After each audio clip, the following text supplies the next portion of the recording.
So welcome to the second Taste and Talk for the Downtown Plan Update process. My name is Julia Klein. I'm with the City of San Mateo, Principal Planner with Advanced Planning. So for tonight, I want to just go ahead and start with a brief agenda. We're going to have welcome and introductions, and then panel introductions, and then that'll be followed by a Q&A with the participants and the panel itself. So to start out, I'd like to have the city council members, planning commissioners, and board and commission members for the city of San Mateo stand up. I can't see everybody, but I know Eric Rodriguez with the city's planning commission is on this side. Diane Whitaker, planning commissioner, standing in the middle. Charlie, planning commissioner, and then John, also planning commissioner. Anybody else that I'm missing? Okay, we also have Jack Matthews, former council member and mayor, raising his hand, and Maxine Turner, former planning commissioner. Anybody else? Oh, hi, Jan Epstein, former mayor and city council member, sitting in the front row. Welcome. So I think that I'm trying to see which of the city department heads are here tonight. We have the Drew with the he's our finance director and assistant city manager standing in the back, as well as Kathy Kleinbaum, our deputy city manager. And I'm sorry, I may be missing a few department heads. I can't see that far. But thank you and welcome everybody for coming tonight. I hope everybody had something to eat. So one thing I wanted to do is also give a highlight of how far we have been and what we've done so far with the project. So we had the official project kickoff on January 23rd with a kickoff event at the Oak Library at the main Oak Room in the main library. We had our Taste and Talk Forum #1 in early February, and then a community workshop in March 29th, and that was also at the library. So we're now to the fourth event for the downtown plan update process, and there will be a few more coming up soon. On April 29th, the city will host will be doing a pop-up in downtown, either at Central Park or another location. We will advertise that on the project website. Additionally, in June, there will be another community workshop. And so, again, this is illustrating an 18-month to 24-month community planning process for the downtown update effort. And so I'm going to go ahead and introduce Geeti with the project team to start on the panel. Thank you. Thank you, Julia. Welcome, everybody. I am Geeti Sawal. I am the principal in charge from the consultant team. That's Perkins & Will, along with Plan to Place. Dave is here. Brian Chambers from Perkins & Will, and there's a big consultant team with Nelson Nygaard and Land Economics as part of the team. What we want to do today is really hone in and talk about things that how your downtown might have to adapt to change. So we have two really good speakers tonight. We have Don Whedon, who's going to be speaking first, and he'll talk about the why of change. He brings a regional perspective to change and growth, and he is very humorous in how he presents. You'll enjoy it, we guarantee that. And we have Bill Lee, who's part of the consultant team, and he brings market analysis to the growth and the projections that we're going to see in downtown and San Mateo. Before I give a more formal introduction to both of them, I wanted to kind of remind you where we've been in terms of events and presentations with you all. We had our first Taste and Talk series, which talked about the ingredients of great downtown. We talked about the metrics, about what is needed in terms of making a vibrant downtown, how many residents should be living, what is the jobs housing balance, how streets are so important, and how you can reclaim that to create life and public life and vitality in your downtown. So all of that was really great fodder for us to then come back to you and do a real interactive session talking about land use, urban farm, public realm. How many of you attended our workshop where we played with Legos? Yes, great. I'm so glad you're back. We did get a lot of great insight from you. We talked about, you told us what you were expecting or what were your aspirations in the public realm. Wider sidewalks, more comfortable walking experience. Why don't we pedestrianize a certain street? How do we link Central Park to Caltrain? How do we provide better mobility for bicyclists? How do we make it safer? All of those were ideas that were coming from you, which has really started to inform how we are thinking about the concepts for downtown as we are doing a specific plan and thinking about the land use policies. The urban form, you were telling us about the kind of mix that you want to see in your downtown. You were not afraid to talk about heights. I mean, out of the 7 tables that we had, there were 5 of them which pushed for us to think about the appropriate height for this downtown in terms of the fact that it is going to bring in greater affordable housing opportunities. It was going to bring people closer and living closer to transit. Those were ideas that were coming from you. And of course, that was not all in consensus, but we were getting voices and we were hearing your opinion on both sides of land use, urban farm, heights, public realms, which has been very, very helpful for us. Today's topic, we want to kind of hone in on very specifically about how to anticipate the change that your downtown will go through. No change is not an option. Change is inevitable. How do you shape it? How do you mold it? How do you determine that your downtown continues to be relevant to you as the mobility trends change, as the population demographic changes, as there's a greater number of aging population? How do we make our downtown continue to be relevant and lively and appropriate for the needs and the quality of life that you guys are aspiring for? So this is a great mural which actually touches on the good life, and it captures the small businesses, small laneways, and the small elements that make and give the downtown the charm, and things that you have clearly pointed out as characters that you want to keep and preserve. So with that, I want to very quickly introduce and apologize, I'll read this, but Don Whedon was a principal planner with the Santa Clara County Planning Division. He is retired now, but still extremely sought for his very, very insightful and keen perspective on adapting to a change and growth in cities. And his 34 years in Santa Clara County planning, he's managed a wide array of planning studies, including the last comprehensive revision of the county's general plan. Since his retirement, he has taken on the role of an unpaid community advisor and educator. And through his presentation and seminars, he's really encouraged the local communities to prepare for the significant changes, challenges, and opportunities that will be coming our way, and that will impact our lives and those of our children and future generations.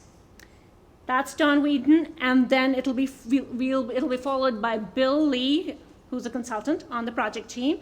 And Bill has been consulting in land planning, economics, and economic development for over 4 decades. He specializes in services to local government agencies, land planning, urban design firms, property owners, real estate developers, and transportation agencies.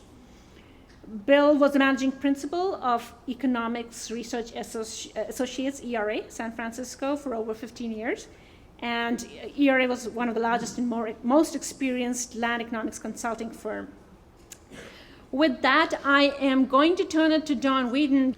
Well, thank you, Geeti, and thank you all for being here tonight. I've heard about the turnouts you've been getting for this event, for this process, and as a planner, I'm really impressed because I think it's important as we are dealing with some of the changes that are going to inevitably occur within our communities, that there be community buy-in, that the community participate in shaping the future of our cities. They can't stay exactly as they have always been, because they never have been exactly the same. I'll talk about that in just a few moments. But I think participatory planning is the best way forward, where we all understand the challenges we face as a community and then can form some consensus as to what we need to do to address those challenges. I'm here today I'm not here to tell you how to plan your city. That's your job. And I discovered when I had this slide up just temporarily before the event that people of a certain age, the younger people, were sort of shaking their heads. Who's that? Now, I suspect some of you probably can recognize who that is and what that movie is from, but the rest of you can look up Music Man, look up Wikipedia.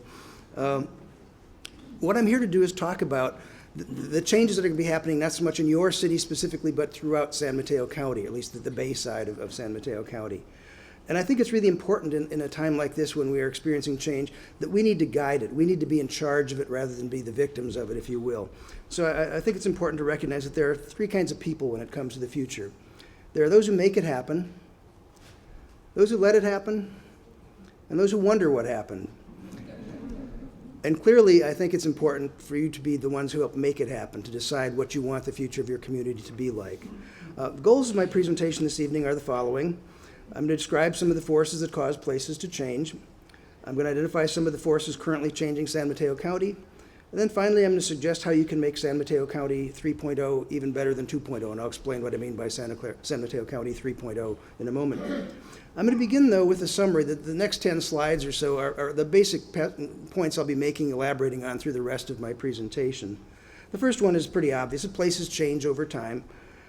They change as a result of both internal and external forces. Most of the time, the change is fairly gradual. We hardly see it, hardly recognize it until we look in retrospect and see how much our community has changed.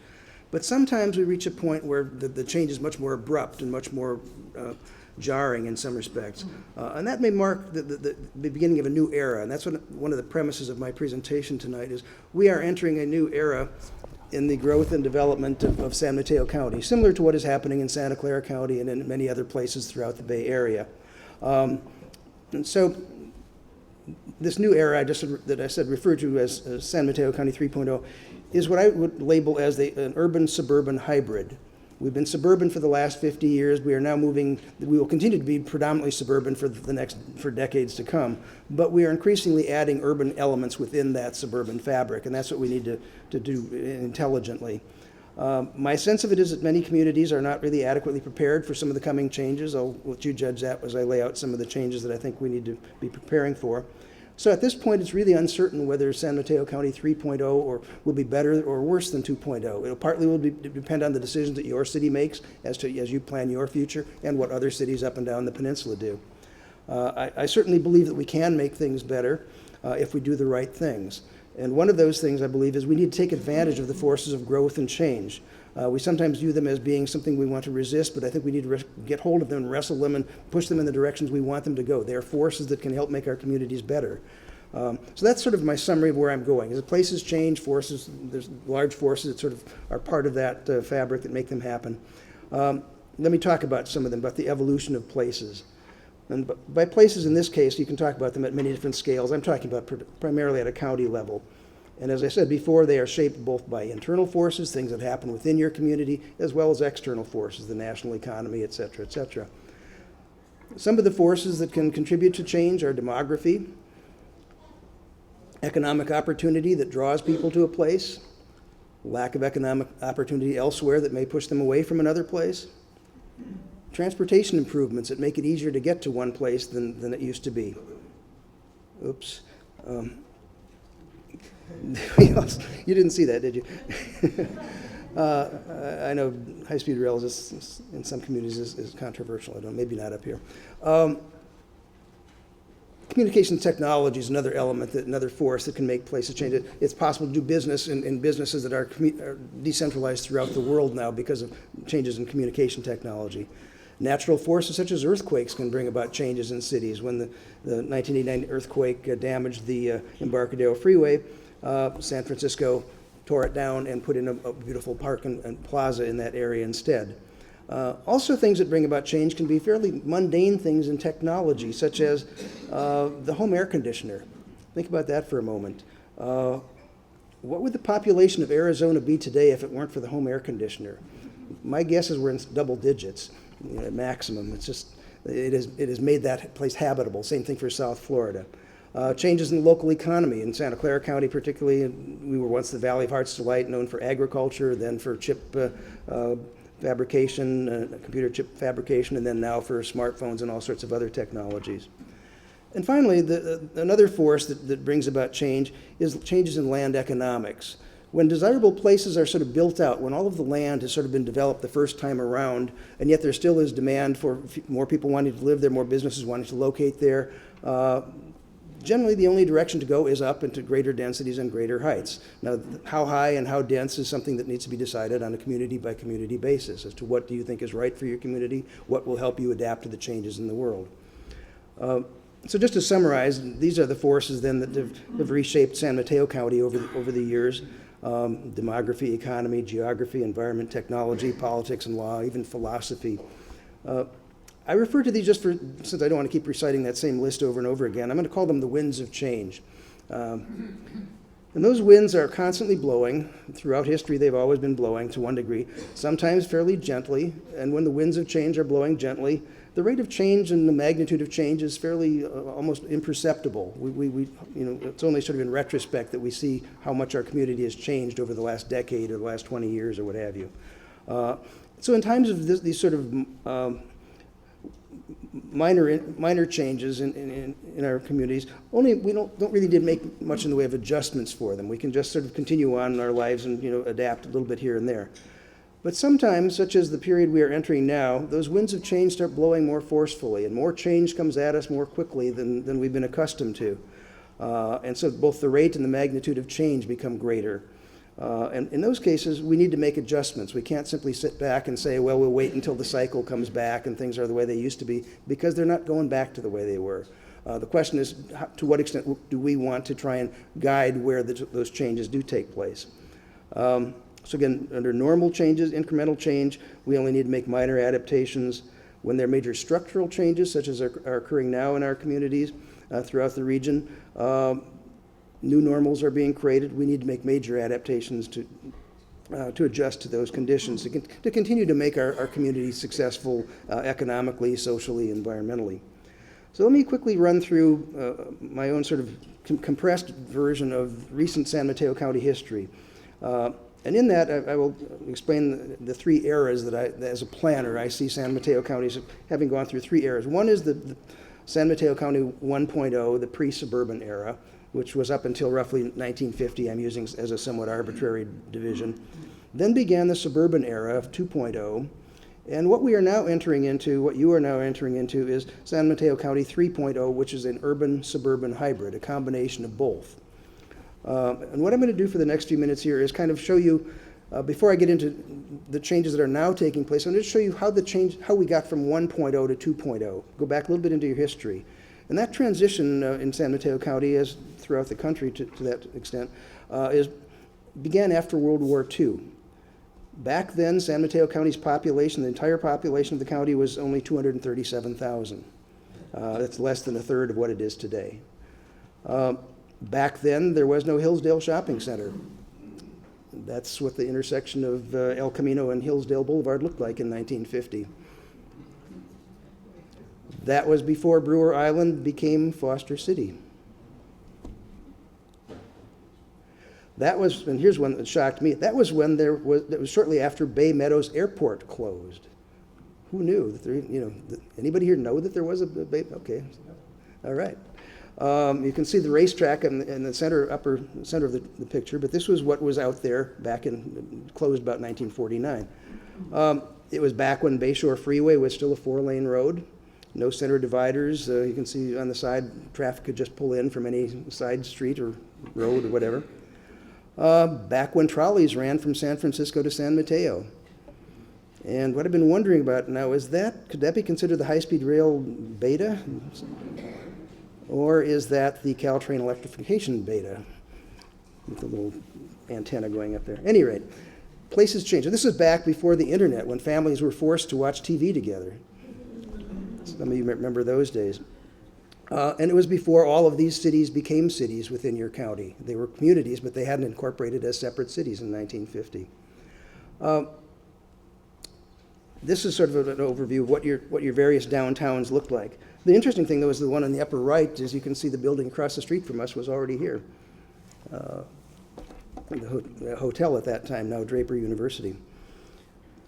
But in 1950, after the end of World War II, the transition to 2.0 began. Among other things, the war was over, the baby boom began, new families started looking for housing. Many veterans came back here who had been stationed here or passed through here during the war and said, gosh, I've got my choice of going back home to Iowa and living in the snow or living in California where I can grab oranges right off the trees. And obviously, California won out for a lot of us, a lot of people.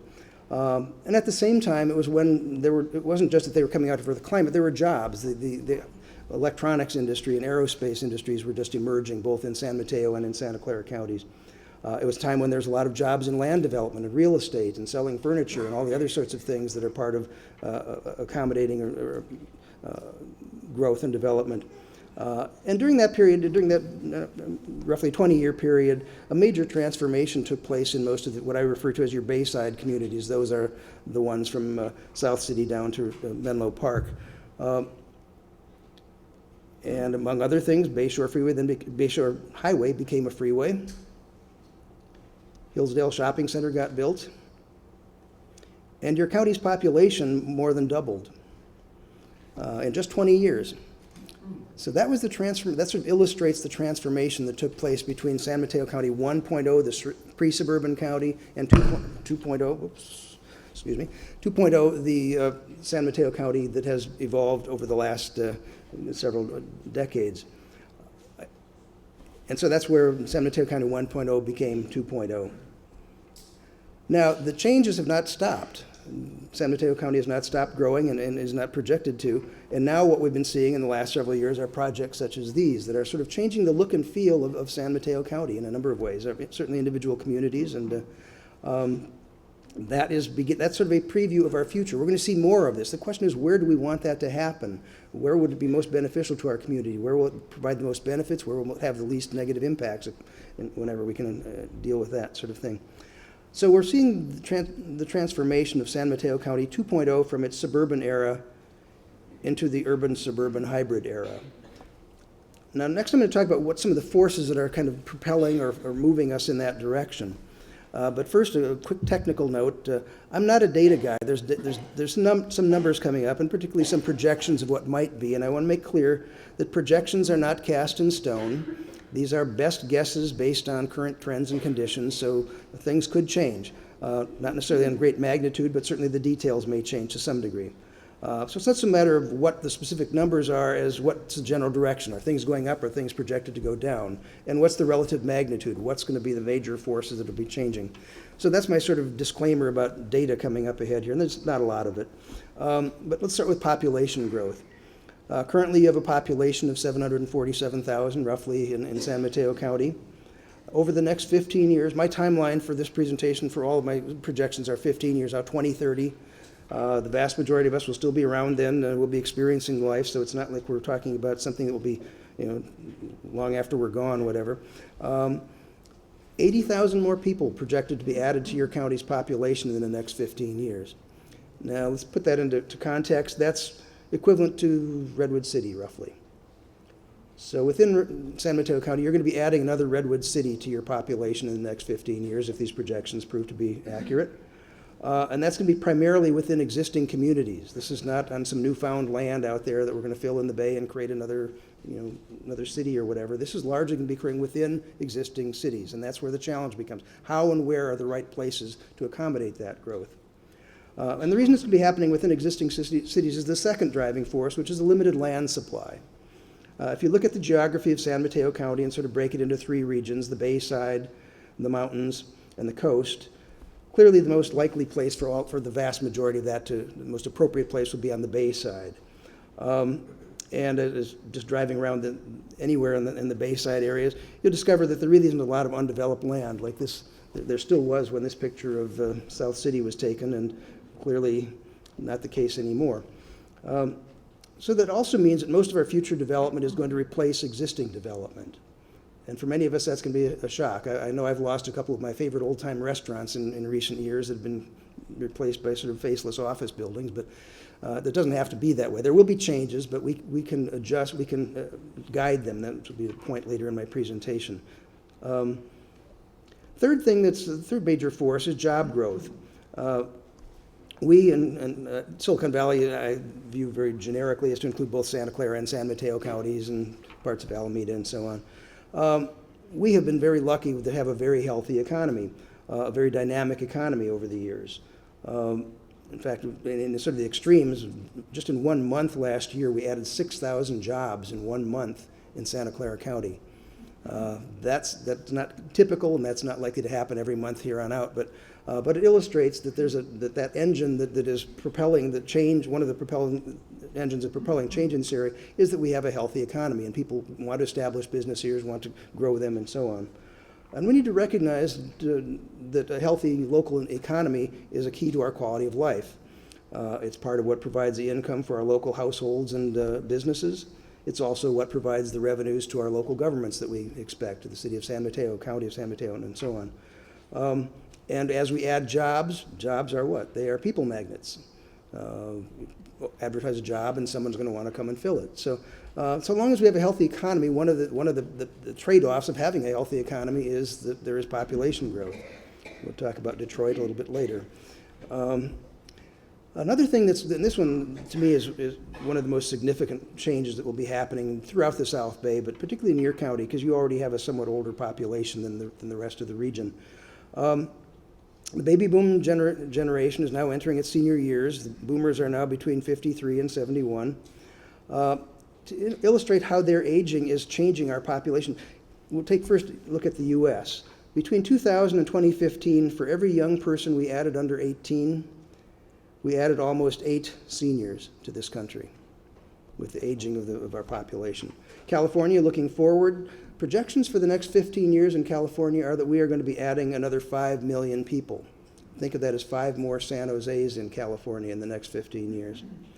But it's not going to be equal. That growth is not going to occur evenly among the different age groups. This is what the forecast for the state of California look like, which is 2/3 of California's population growth over the next 15 years is projected to occur in the 65 and over age group. We have never had a state with a population that old in our nation's history. It poses a whole number of challenges and changes that we need to think about. So if those projections prove to be true, for every young person we add to our state, we'll be adding 9 seniors. But it's not driven by in-migration. Some people say, well, is that all those seniors from Arizona coming over here or something? No, not that. It's those of us who are currently 50 to 64 in that range will, by 2030, have migrated into the 65 plus age category. So it's largely just the natural sort of evolution of having the baby boom generation. Now let's look down to the local level here, San Mateo County. Here's what the state forecasts look like for San Mateo County. And notice in the first column, it actually suggests that there may be fewer young people in your county 15 years from now than there are today. Part of that's a manifestation that as we get older, we tend to have fewer kids. And as with San Mateo County, well, I'll get to that in just a moment. But the big number on there is that over 90% of your county's projected growth in the next 15 years is projected to occur in the senior age group. Think of all the economic and social and environmental consequences of that, and the things. That's what I was talking about earlier, but we're not really prepared, not necessarily prepared for the future. That's a pretty big number. Right now in San Mateo County, 1 out of 6 residents is over 65. 15 years from now, that'll be up to 1 out of 4. Take out the young people, and what that suggests is that about 1/3 of San Mateo County's adult population will be over 65 in just 15 years.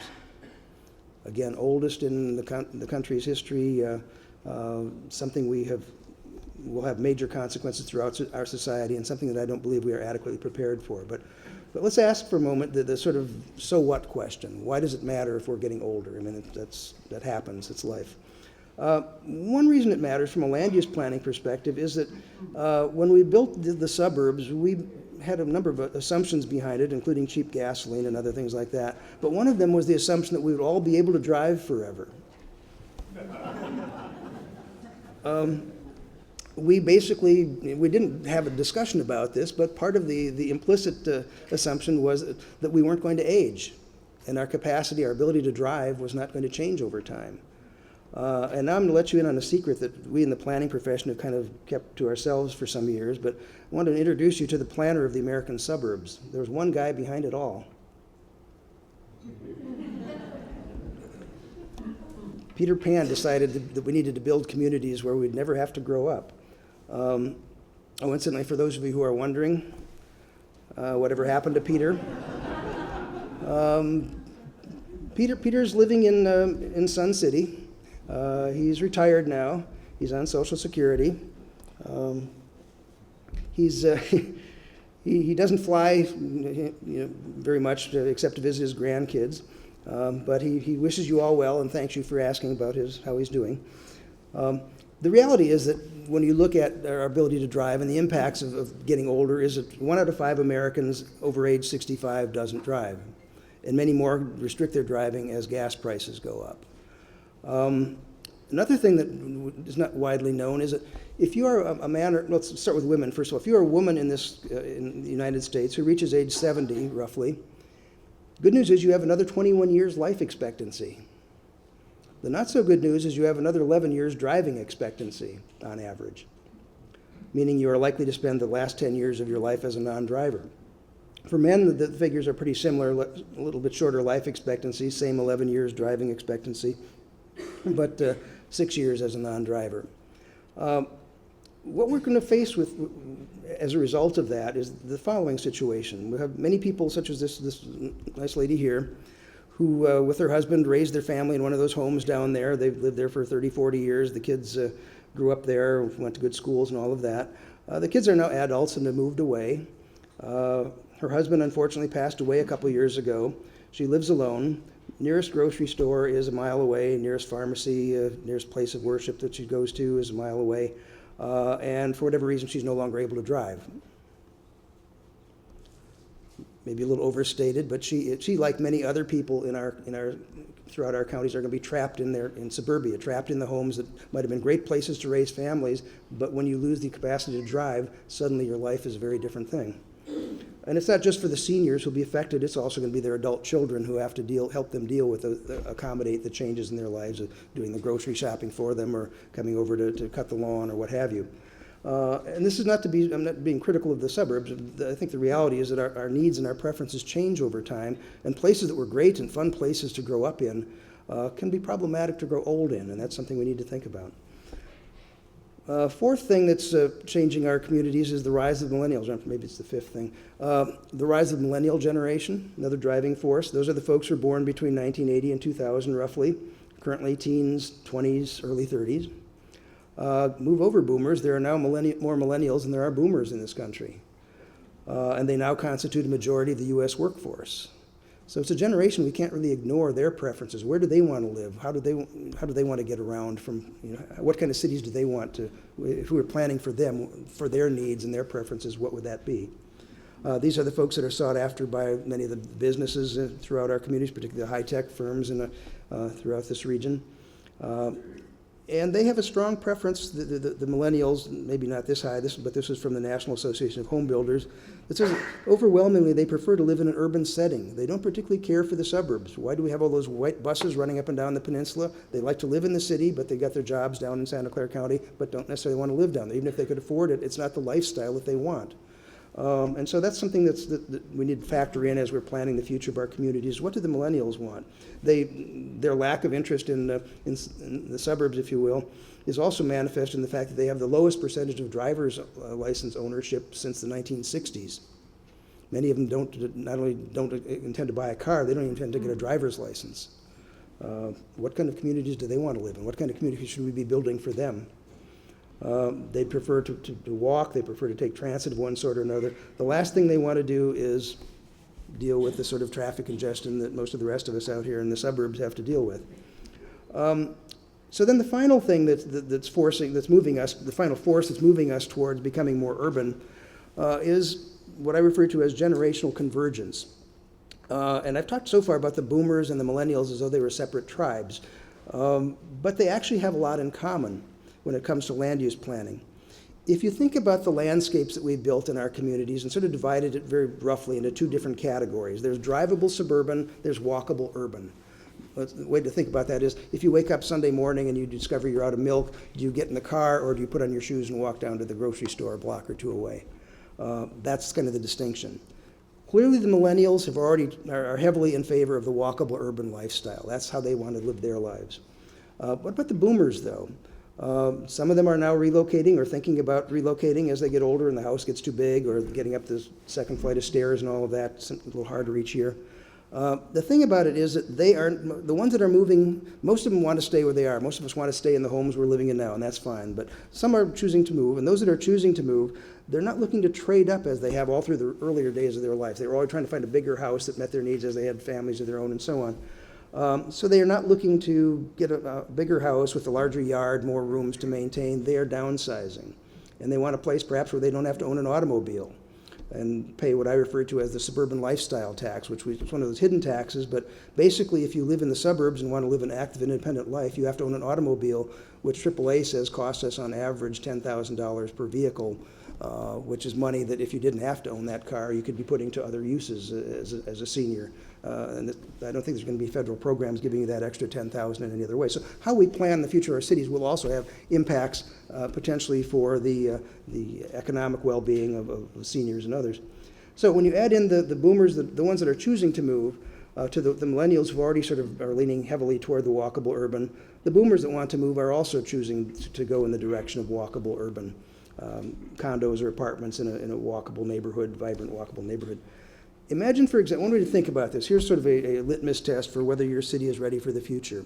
Imagine you got a letter from this couple that says, my wife and I have lived in our single-family home for the past 40 years, but now we want to move to a neighborhood where we can continue living an active lifestyle without owning an automobile. Does your city have a neighborhood like that we can move to? Same question from a younger generation, from the millennials. We are the young professionals who have the skills and the knowledge that your high-tech economy depends on. We prefer to live in vibrant urban neighborhoods where we can live active lifestyles without driving a car. Does your city have a neighborhood like that we can move to? So to me, those are some fairly simple sort of litmus tests of, is your city ready for the futures? Can you answer yes to either of those questions? Well, they're both the same, basically. But so then these are just to recap, these are the forces that are moving San Mateo County towards San Mateo County 3.0. Let me move on to now, what do we need? And those are population growth, job growth, limited land supply, aging the boomers, rise of millennials, and generational convergence. Let me now move on to talking about, well, given these changes, given these forces, and given the changes coming, what can we do about it? What can you do about it in your community to make San Mateo County or San Mateo City 3.0 better than 2.0? I'm going to begin by talking about some attitude changes. The first thing is we need to be realistic. Change is coming. Big changes are coming, and they're coming fast. That's unavoidable. We need to be optimistic. We need to imagine a better future. This isn't necessarily the end of life. We have not necessarily achieved perfection, especially if you think about an aging population. Is this the perfect environment that we've created throughout the United States over the last 50 years, a perfect environment for an aging population, or could we do better? How could we change that? What changes would we make? Where would we make those changes? So we need to be able to the ability to see beyond the present and to see a better future. And that means also we need to accept the dilemmas of growth. Growth is one of those two-edged swords, literally and figuratively. It has both positive aspects and negative. On the positive side, it's what helped bring economic prosperity to this region over the last several decades. On the negative side, it brings challenges, traffic, high housing prices, et cetera, et cetera.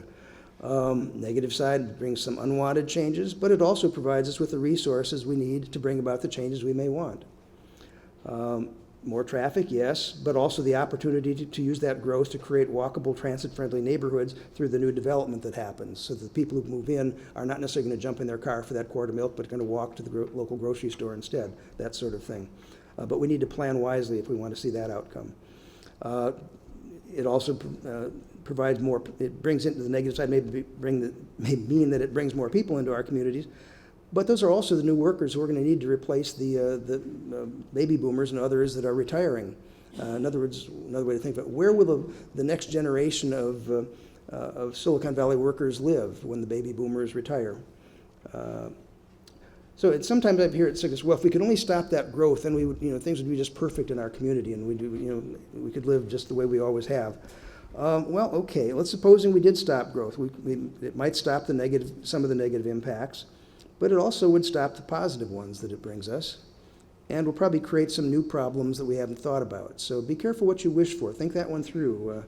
I think we certainly have to decide where we want to grow and how we want to grow, but the notion of whether to grow, I think, is sort of a non-starter if you spend any time thinking through the various scenarios there. We also need to focus on future needs and not just current wants if we're going to prepare for the future adequately. One way of looking at planning is it's sort of a perpetual tug of war between what we want today and what we may need in the future. Unfortunately, most often the current wants are what get the most attention. Those are the ones that bring out large crowds at city council meetings and so on. But we also need to have a more reasoned dialogue about what changes do we need in our community? How will our future needs, both as individuals, change? How will our needs as a community change? And what do we need to be doing to plan for those coming changes? And I think if we get into that conversation, we begin to realize that our own well-being often is dependent on the well-being of others. That we can't just look at it and set it solely on ourselves, but one of the things we often worry about in terms of change about our communities now is that our firemen, policemen, and teachers can't afford to live here. And that certainly is true, and that certainly is a serious thing we need to be thinking about. But thinking forward, what additional what professions are we going to need even more of? We're going to need more elder care workers and health care workers that an aging population is going to need. They make even less than the firemen, policemen, and teachers. Where are they going to live? What's going to happen to our quality of life as we grow older and find that we can't get decent health care because none of the ones who would provide it to us, the workers, can afford to live in our communities? So we've got to think about our own well-being is sometimes dependent on the well-being of others as we plan for the future. We need to overcome our fear of density. It's some sort of like our fear of spiders, I think, in some respects. I'm not certain quite how it comes about, but for most of us living in the suburbs, density is kind of a scary thing. Sort of dense-zilla here, tearing down our local shopping mall or whatever. The thing we need to realize is density is just another tool in the city building toolkit. Like all tools, it can be used wisely or unwisely. We've got to learn to use density wisely. And that means, for example, many of the things we say we want in our general plans are we want to have affordable housing, better public transit, a healthy environment, healthy local economy.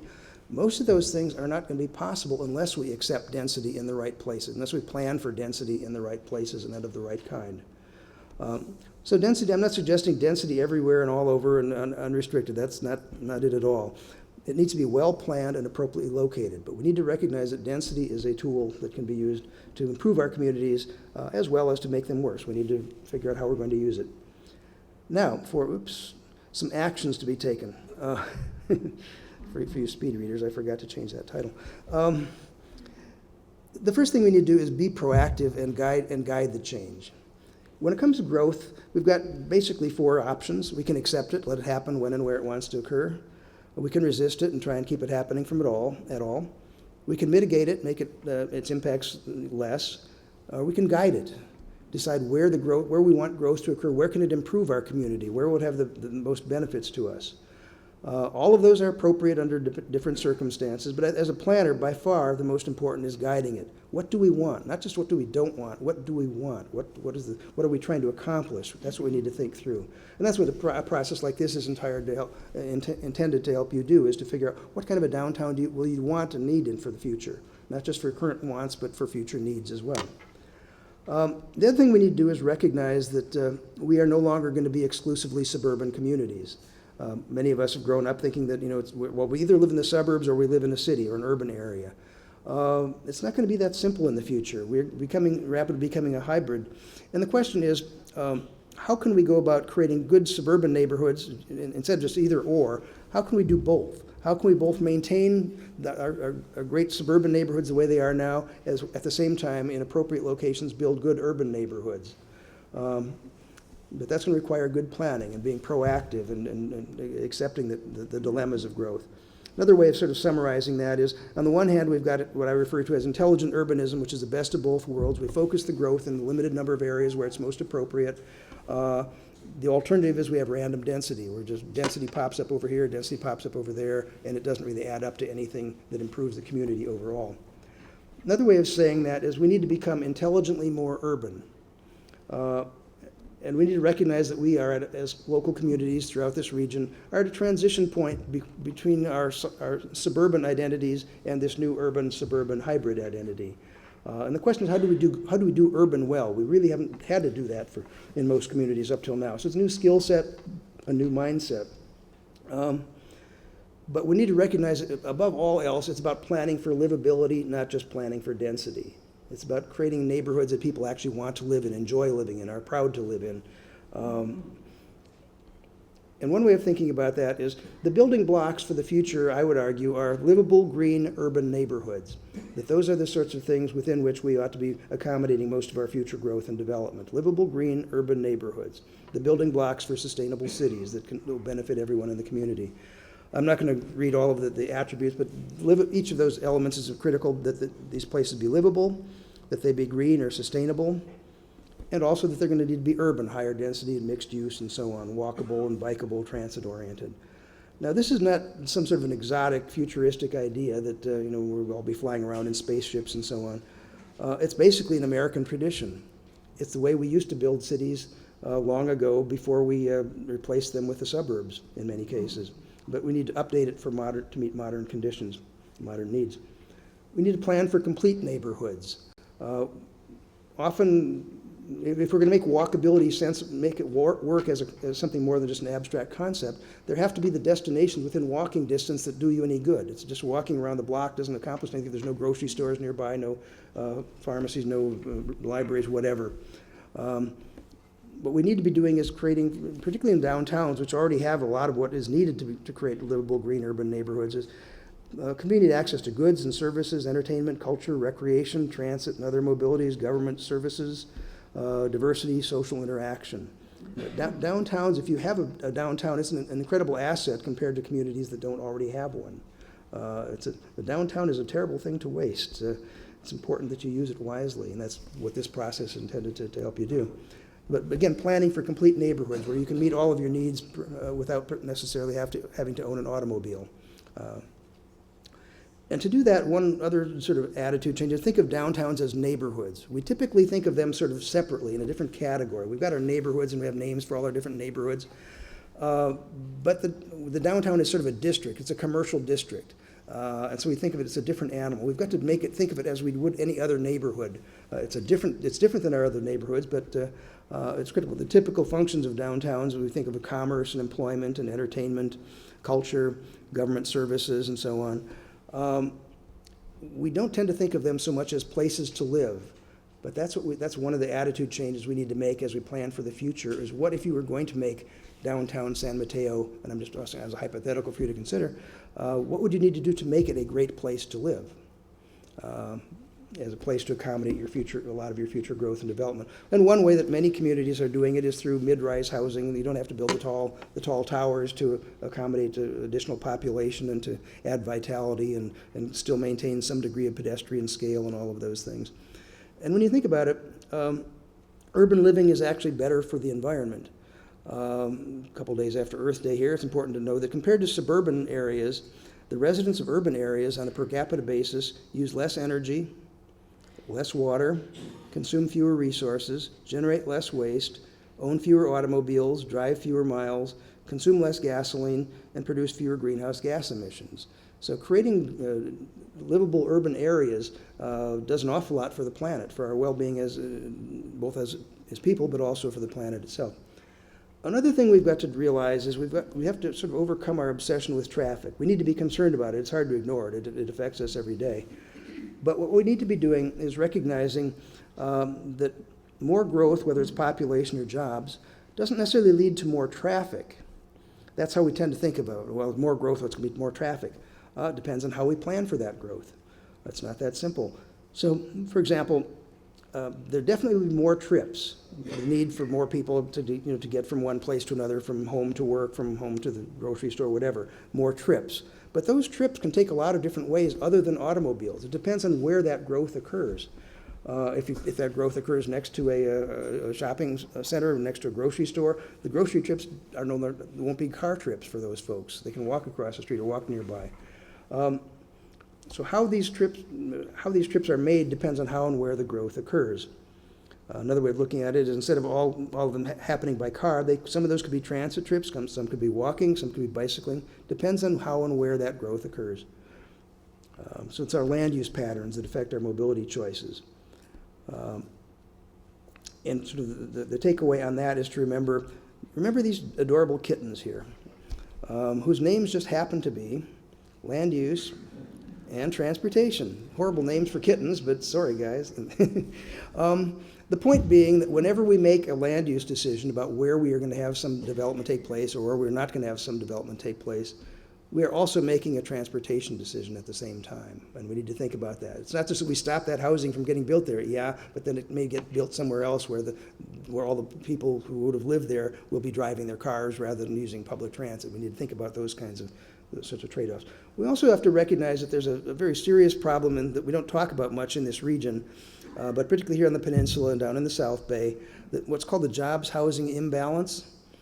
And what that means is that we've been building a lot more office buildings and places and commercial development for workers than we are building the housing to house those workers. And so they're having to drive in from long distances. And that's not good for our environment, it's not good for their quality of life, it's not good for the traffic on our roads and all of that. But when you think about it, the jobs housing imbalance is actually a root cause of a lot of the things we complain about here on the peninsula, whether it's housing costs or traffic or long commutes, less time with family, greenhouse gas emissions, all of these sorts of things. Part of what we've got to do as we plan for the future is how do we overcome that current existing imbalance? And we need to work on both sides of the equation to figure out how to make that happen. All right, well, let me conclude with a couple brief sections here, some final thoughts. The first thing is that we're going to need to get comfortable with becoming more urban. It's something we need to be able to talk about. Two of the scariest words in suburbia. There's another of those movie references for some of you who are of a certain age and the rest of you to wonder who the heck is that. Janet Leigh in Psycho, for those of you who aren't up on it or don't watch classic movie channels.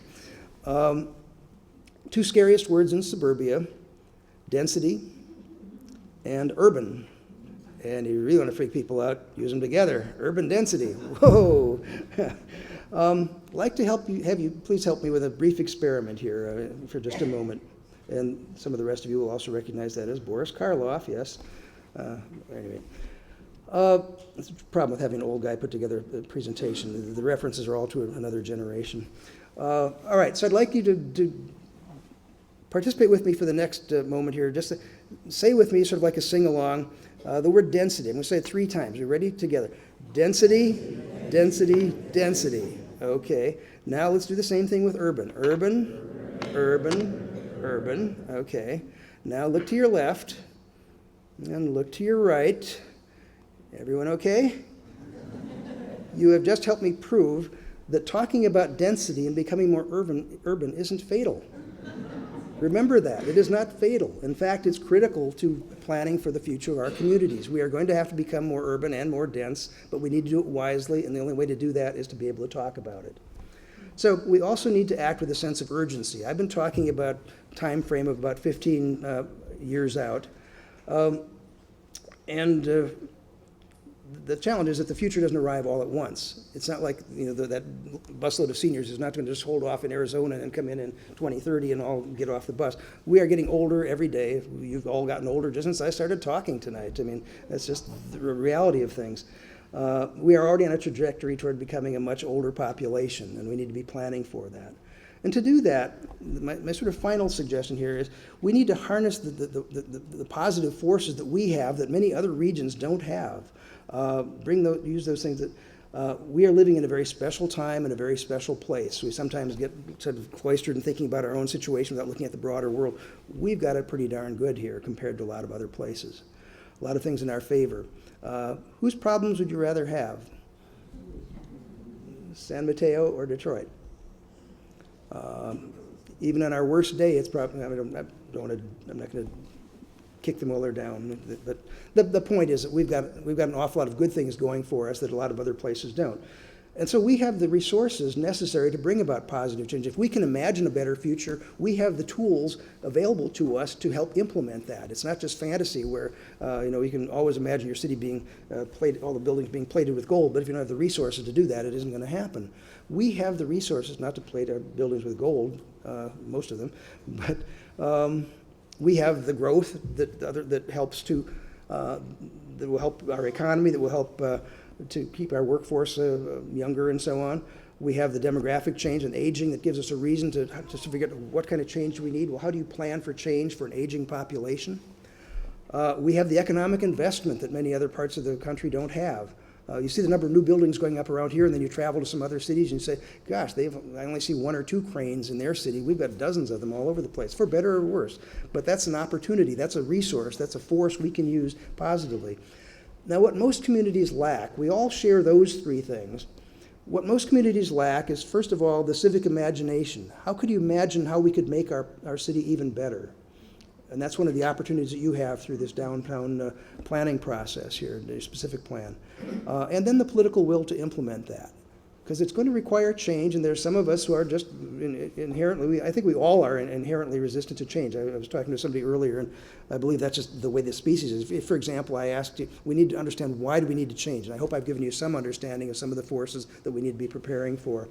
But if I asked you suddenly, we all move over one seat, the first thing other than say, what, is why? We need to understand why the change is. Well, we need to change because we are getting older, because our economy is going to depend on housing an older population as well as a younger workforce. Those are the reasons why we need to start thinking in different ways. What can we do to make our community better by meeting those particular needs? And then the final thing that we need is the political will. Having the plan is one thing, getting it through. If we put them all together, and you have the opportunity to do that, you have the intelligence, you have the leadership and so on, we can literally capture lightning in a jar. We can do marvelous things. You can make San Mateo County 3.0 even better than 2.0. And I think we have both the opportunity and an obligation, I would argue, as a planner, to plan for future generations as well, to create a better future. Or as often is quoted from those to whom much is given, and we've been given much, much is expected. So, I wish you well in your efforts here to help make San Mateo a better place for current and future generations. Thank you so much.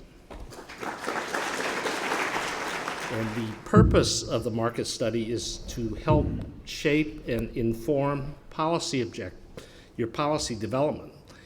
It's only one of the inputs into your planning and policy development. It complements community desires and objectives. It's not policy in itself. Just move quickly. How do I change the slides? Okay.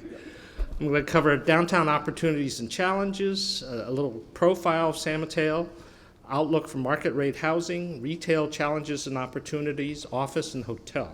As Don has mentioned, City of San Mateo is located in the corridor between San Francisco and Silicon Valley. And this corridor really has had the strongest economy in terms of innovation and wealth building over any place in the world over the last 50 years. So every city in the world virtually wants to be what you have.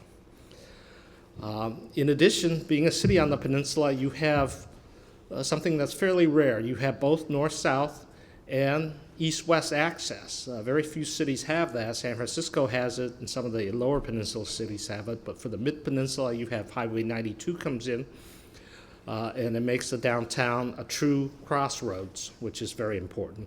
And downtown has the size and the scale to be a good pedestrian district, and the market is very affluent. Some downtown opportunities and challenges. Your biggest challenge is you don't have a lot of land left to do any kind of major change. E-commerce, as I mentioned, affects future retailing.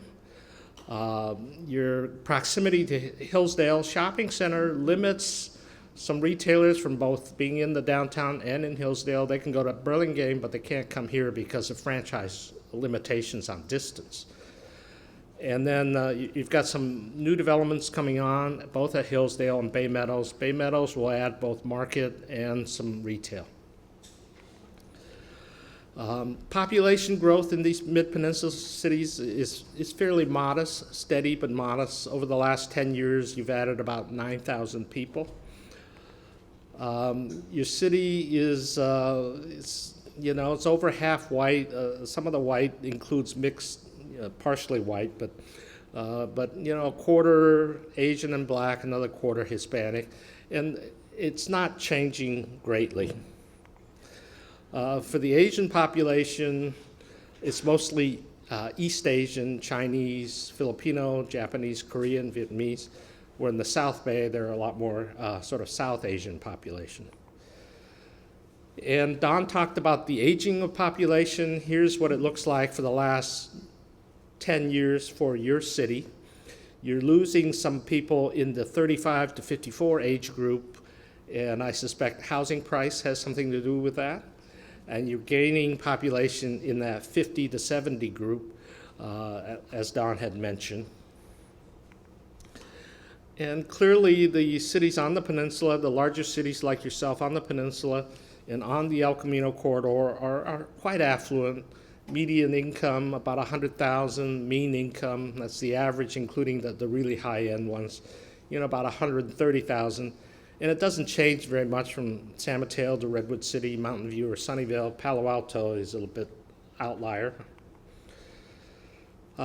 So we do a housing market analysis. We'll look at job growth, building permits, prices, and estimated housing demand. From 2010 to 2015, you added 53,000 jobs in the county, and building permits added up to 10,000 units.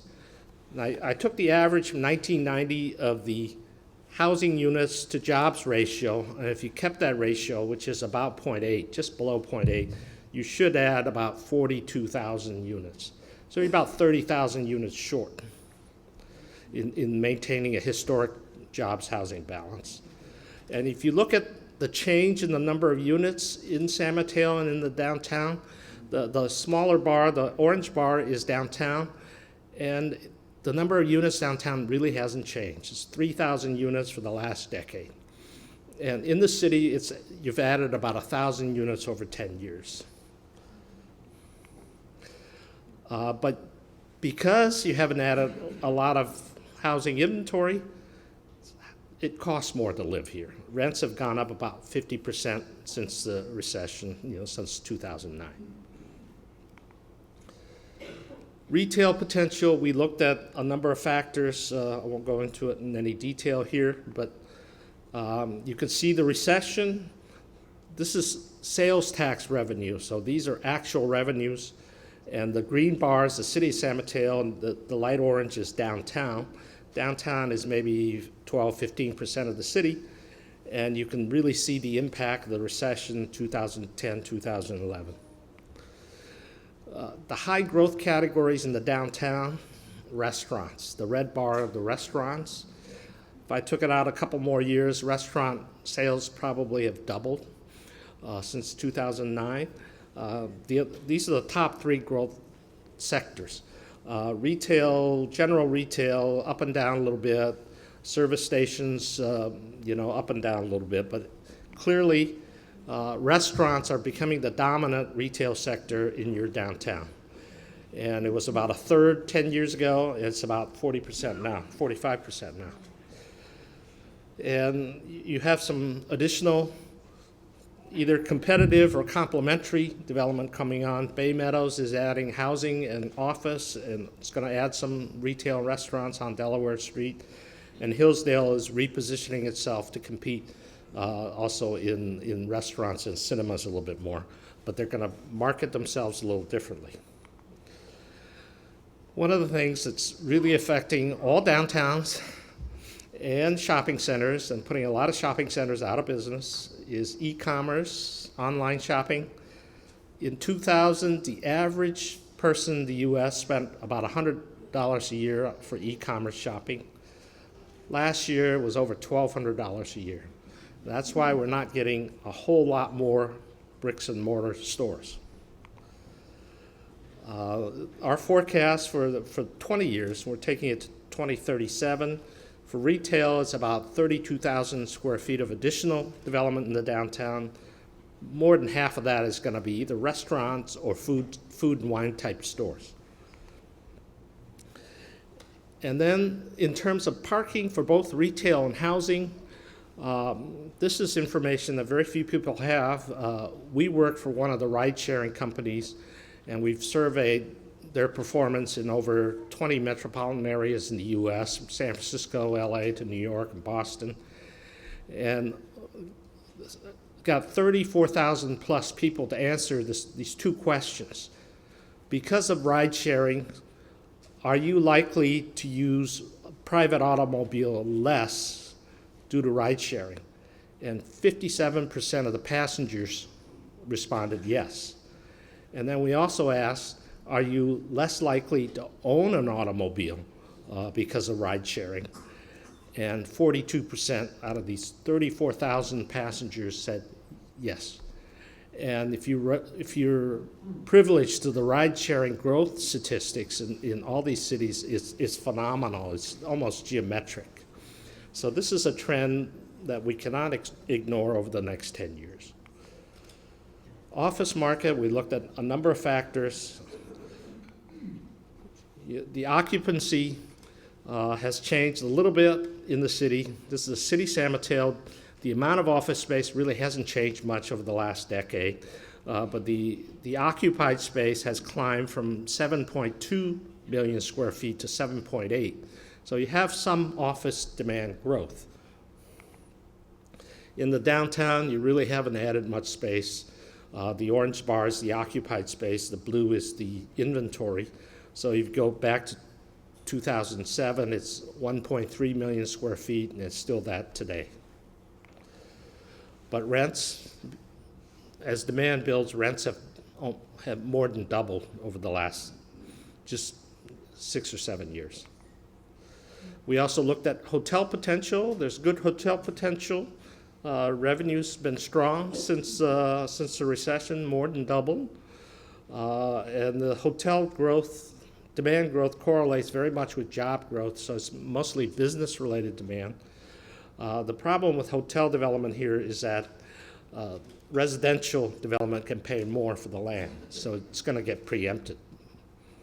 So the overall summary of our 20-year demand forecast, 12 to 1,500 residential units, multifamily for the downtown.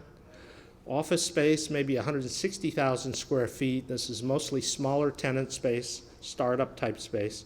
Retail restaurant space, 32,000 square feet. And hotel, I mean, you could use a boutique hotel in the downtown, but likely that development will be preempted by a multifamily residential. So very quickly, that's my presentation, and we'll let GT field some questions. Thank you.